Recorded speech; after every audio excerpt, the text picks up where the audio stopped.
ایک عورت ہمارے گھر کے سامنے کرائے کے مکان میں رہا کرتی تھی۔ اس کے 2 بچے تھے جن کے ساتھ وہ کھیلنے روز اپنی چھت پر آ جاتی تھی۔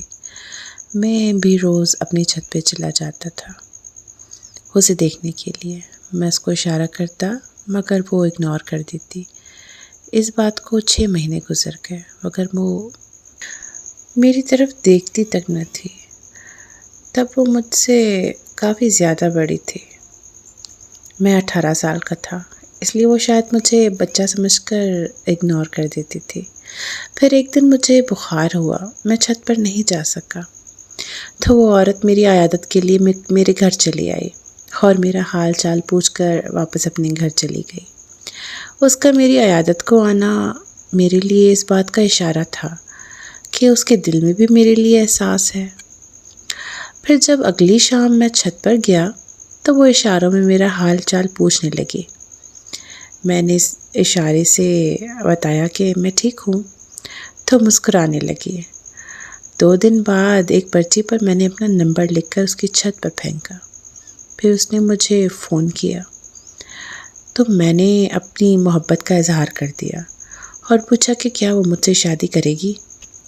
وہ ہنسنے لگی اور مجھے کہنے لگی تم ابھی چھوٹے بچے ہو، تمہیں سمجھ نہیں ہے کہ تم کیا کہہ رہے ہو اور کس سے کہہ رہے ہو۔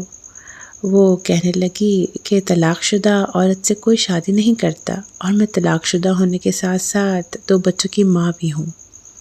اس نے مجھے کہا کہ تم اچھے لڑکے ہو اور بس ہم دوستی کی حد تک رہ سکتے ہیں۔ میں نے اس سے شادی کی مزید ضد نہیں کی۔ اس نے مجھے کہا کہ تم نے شادی کی بات دوبارہ کی تو میں تم سے کبھی بات نہیں کروں گی۔ میں وہاں پر چپ ہو گیا اور ہم دوست بن کر رہنے لگے۔ ہم ایک دوسرے سے ہر بات شیئر کرتے تھے۔ ایک رات ہماری فون پر بات ہو رہی تھی۔ اس نے بتایا کہ وہ گھر پر اکیلی ہے کیونکہ اس کے امی ابو شہر سے باہر گئے ہیں۔ یہ سنتے ہی اس کے گھر کے باہر پہنچ گیا اور اسے دروازہ کھولنے کو کہا، لیکن اس نے دروازہ نہ کھولا۔ اس نے انکار کر دیا تو میں نے بھی ضد کر لی کہ میں بھی پوری رات گھر کے باہر بیٹھا رہوں گا۔ 2 گھنٹوں کی ضد کے بعد آخر اس نے دروازہ کھول ہی دیا۔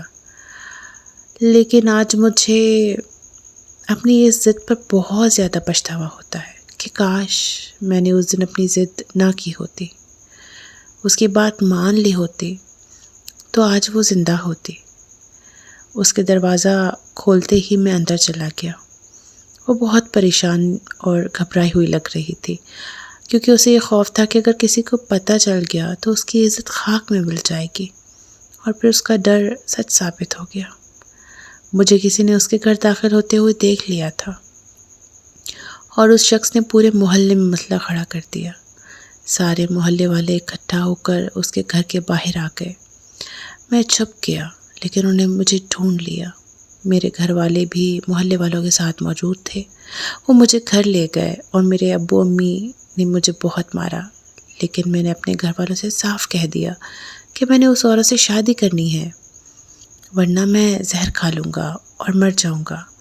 تو میرے گھر والے مان گئے اور اگلی صبح اس عورت کے والدین کے پاس چلے گئے۔ محلے میں پنچایت بیٹھ گئی۔ پنچایت میں سب آ گئے تھے مگر وہ اس کے والدین نہیں آئے۔ پھر تھوڑی دیر بعد خبر آئی اس عورت نے زہر کھا لیا ہے۔ میں وہاں سے اس کے گھر کی طرف بھاگا لیکن میرے پہنچنے سے پہلے وہ مر چکی تھی۔ اسے اس دنیا سے گئے 8 سال ہو گئے ہیں، لیکن میں آج تک اسے بھول کر کسی اور کا نہیں ہو سکا۔ مجھے آج بھی یہ بات اندر سے کھا جاتی ہے کہ کاش میں اس دن ضد نہ کرتا تو وہ آج زندہ ہوتی۔ اس سے بڑا درد کیا ہوگا کہ میری وجہ سے اس کی جان چلی گئی۔ دیکھیے، محبت کرنا کوئی گناہ نہیں ہے۔ جب سچی محبت ہو جائے تو وہ رنگ روپ، امیر غریب، کالا گورا یا عمر میں فرق محبت میں نہیں دیکھا جاتا۔ جب محبت ہو جاتی ہے تو پھر ہو جاتی ہے۔